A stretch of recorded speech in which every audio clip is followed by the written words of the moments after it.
Hello, everybody, and I am Flare Charger, and I am here with a review slash first impressions of Freeman Guerrilla Warfare. Now, Freeman Guerrilla Warfare is basically Mountain Blade meets Arma, or any kind of FPS game. So if you love Mountain Blade and you like first person shooters, this is the perfect game for you. Um, it is an early access game, and a disclaimer, I did get a free copy of this game. I will try not to let that affect my review, but I was not paid to do this video. I'm just doing it because I think this game is really good and has a lot of potential. But keep in mind, this is early access. Like, it's not even like close to being done yet. Like, it probably won't be done until like a year from now. But yeah, let's go ahead and get into it. And hold on for a second. Let me pull up my notes for this game because I wrote down some stuff to point out to the developers. Definitely with this game, I'm gonna load up my game. It's kind of wonky, but definitely they need to fix the animations. The animations in this game are kind of janky. I'm not saying that's like number one priority because I'd rather them fix the bugs first before they flesh out the animations better. But the animations definitely need work, and this game is pretty good for an early access game. I've seen a lot worse when it comes to early access, so I'm very impressed by this. Um, this is definitely well. I'll show you what combat's like. Hold on, let me see what else I wrote down for notes. I wrote down numbers on the overworld can be kind of misleading. So like the thing is like there needs to me at least it was misleading at first, and then I kind of figured out what it means. So there needs to either the numbers on the overworld need to be the number of the squads you're facing, or this need to be the number of overall troops. And it, I don't know. And also I need, I don't know. It's just first it was misleading, so I feel like there might need to be some kind of like tutorial like explaining that better. Because in Mountain Blade, you just see a number, and that's just how many troops there are. There's no squads or anything.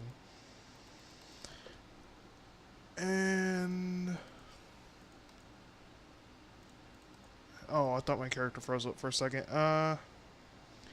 And commands take a bit too long to do sometimes. Like I'll show you. I'm gonna get into a battle. This is not like a legit profile. I cheated so I could um, get a little bit farther and kind of test stuff out. So we're gonna get into a battle. You're like, what do you mean commands take too long? So I'll show you. Let me find. Let's get some couple troops. Let's recruit some guys. Bam, bam, bam. This is obviously a Unity game. I can tell by the buttons because I've worked with Unity a lot. I'm not saying Unity's a bad engine. It's a Unity game, so it runs pretty well. Unity games aren't that demanding.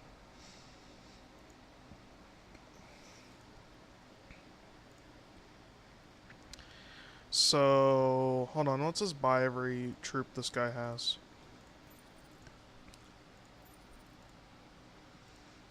So let's get into combat.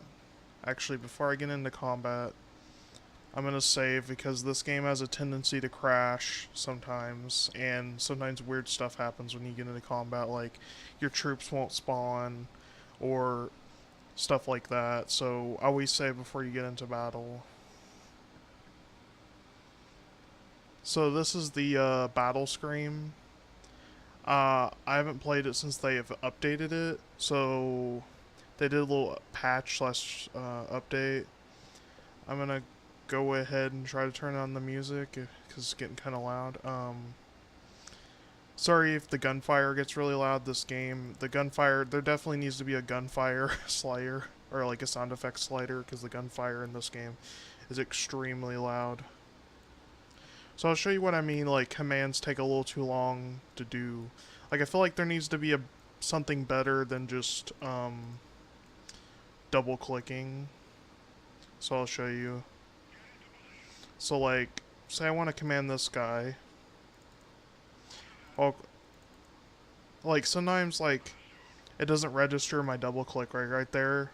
I just double clicked and I had to do a second double click for it to register. So I feel like there maybe needs to be a hotkey or maybe like or something like that because double clicking is not always efficient. Like there I just double clicked and it didn't do anything.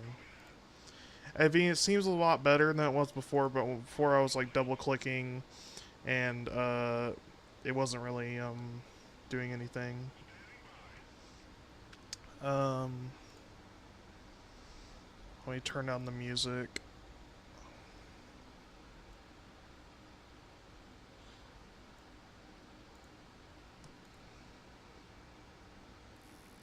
Okay, let's pull this out. So, graphics are pretty good.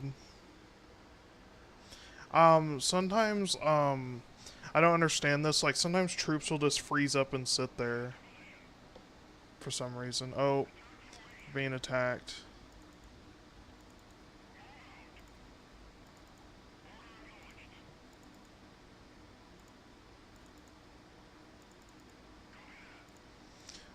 Snipers.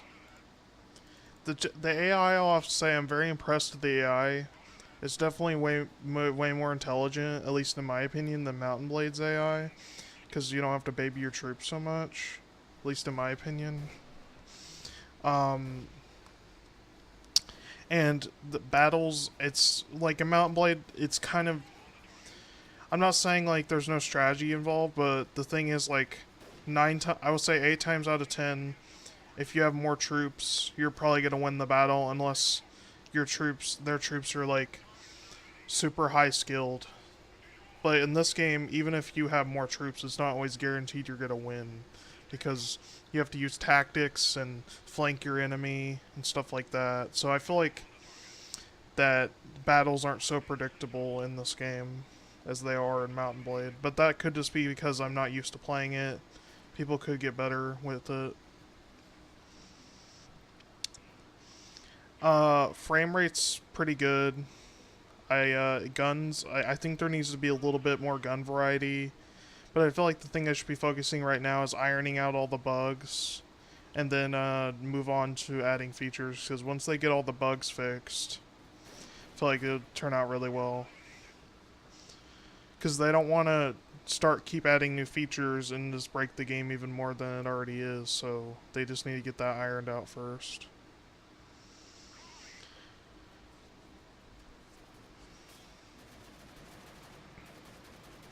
It seems like they might have messed with the enemy spawning a bit because sometimes enemies would always spawn outside the red circle and they would never spawn inside.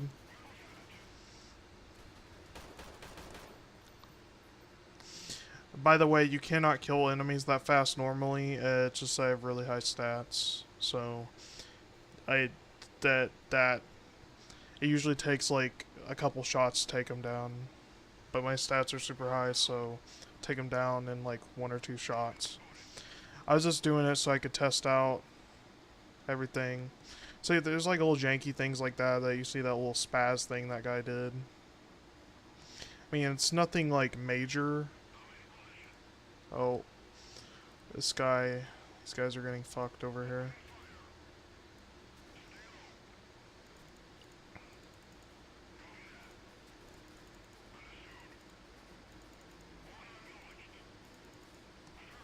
The developers are very active though. They listen to the community. They're not like other developers that just like lock themselves in an echo chamber and don't listen to anyone and say, "Hey," that they'll actually listen, you know. Most developers don't do that, which is a few and far between nowadays. So I have to give props to developers to actually like listening to the community because I know it's hard to not have some to have criticism. I think most developers they just lock out the community because they don't like to hear criticism about their game. But this developer is open to criticism, open to new ideas, so I appreciate that, especially uh, nowadays.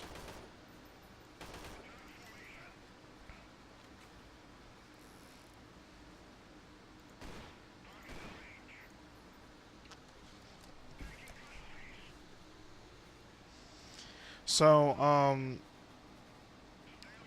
they said that they're this basically, from what I've seen, the Freeman is basically because they're working on this sci-fi game too. So I'm assuming that they're wanting to make this kind of Mountain Blade-esque franchise that is like spans across different like time periods. Like this is modern day, and then the next game they're making a sci-fi. So I'm assuming that they kind of want to branch out more than Mountain Blade does.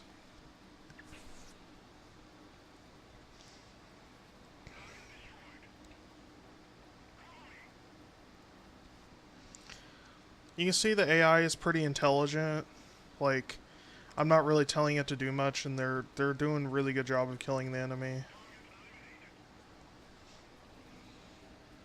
But in Mount the I have to say again, the AI in this game is really intelligent compared to Mountain Blade, because Mountain Blade, it's just like if you can't really let your troops do their own thing, or else they're gonna get murdered. But these troops are very competent.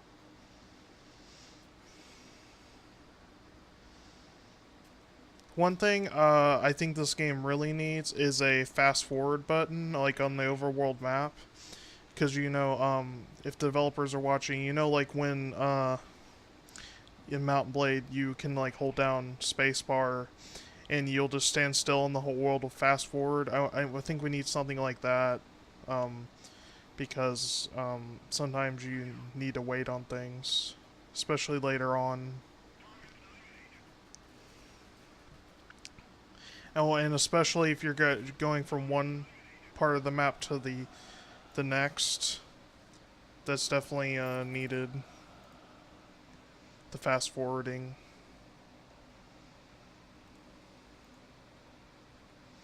So, and sometimes that happens. Like, you defeat a party and a little bit of still there. I don't know if like those troops are treated or what. Like, I don't really know what's up with that. And I don't know if that's a glitch. So, developers, you may want to patch that. You may not. But a little bit of the party's left there. Um, I think like I said in the post I put up there, I think there needs to be uh more character interaction like Mountain Blade. How you talk to people, talk to kings and lords, and improve reputation with them. I feel like that like you should be able to like join one of the factions instead of like Mountain Blade. You don't have to fight on your own. You can join a faction. I feel like you should be able to join a faction, then maybe like stab them in the back later on. Because right now you have to be a part of your own faction. You can't join another faction or anything like that. There's no in-depth diplomacy yet, so I'm hoping they add that. Because Mountain Blade, they never really went super in-depth with diplomacy. It was pretty like bare bones. Like right now, you can't really make alliances with people. It's just like demand and pay tribute, stuff like that. There's no vassals in this game so far. I'm hoping they add vassals because that was a good system. Because like with a bigger map, this map isn't that big. There's not that many towns, but it'd be nice to split up your towns between vassals because it's gonna get a little overwhelming if you have a lot of towns and you're all trying to manage them. And also, I think that like in Mountain Blade, like there should be these little town areas where it's fortified, but like in Mountain Blade, there was always these little villages that would like, um, you could I feel like basically these towns they should have like really powerful troops, and then like if you get the shitty troops from like the little like the little villages. Like basically, think of these things as like the castles in major cities of Mountain Blade, and then have these like little shitty villages around it, like that trade with them and stuff. And I think basically you should be able to like raid those villages, like basically take the entire King's Lord system, all that, and just lift it from Mountain Blade, and I feel like it'd work really well in this game. Except don't call them Kings and Lords, call them like Rebel Leader or Drug Lord, or I feel like they'd be cool if there was drugs in this game. You could like smuggle drugs and sell them and buy them, because it would kind of fit the theme of this game. It'd be a good way to make money too, because you're obviously a rebel group, like you're not really going to care about drugs, so I feel like that shouldn't be a problem unless you guys don't want drugs in the game, which I can totally understand. Just a suggestion for me. um so I would, right now, I would definitely give this game a 8 out of 10 or 7.5 out of 10 for, early access standards. It's pretty high, because most early access games don't come out in a state that's this good. I would show you how town management works, but town management is very bare bones right now. You can't even really like walk around a town like you can in Mountain Blade. I mean, you can attack a town and you see the town, but you can't really like walk in like a Mountain Blade and talk to the leader. There definitely needs to be a way to improve relationship with different factions. I'm sure a lot of this is already coming down in the pipeline, but I'm just trying to give the developer suggestions right now. And also, by the way, developers, this is not a glitch right here. I'm just cheating. That's why I have so much health. So don't think that my game is glitching out and I have like 500 health. So I'll show you that this is a cheated save, because look at my stats. They're practically insane. So don't pay attention to any of the stats, because this is a cheated game. Oh, I like how... I didn't know you could do that. Okay, that's nice. The quick unequip equip thing, that's nice, because before it was really kind of janky to equip stuff. So the developers definitely know what they're doing. I hope this game does well, so the developers are encouraged to continue development. And yeah, I would encourage you guys, if you don't mind a game that's a little rough right now, I would encourage you guys to go support the developers and go try out this game, because I feel like once it's done, it's gonna at least give Warband, it's gonna be a good competitor for Warband. I mean, I don't know about Bannerlord, but definitely Warband. We have no idea if Bannerlord's gonna be good or not. I mean, I bet Bannerlord's gonna be good, but developers are watching. I hope this helps you make the game better. I will probably make more reviews like when the game's more developed and when the game comes out like fully out of early access. So I hope this was helpful for anyone who's thinking about getting this game or wants this game. And this has been a review of Freeman Guerrilla Warfare. So I'll see you ladies and gentlemen later. Bye bye.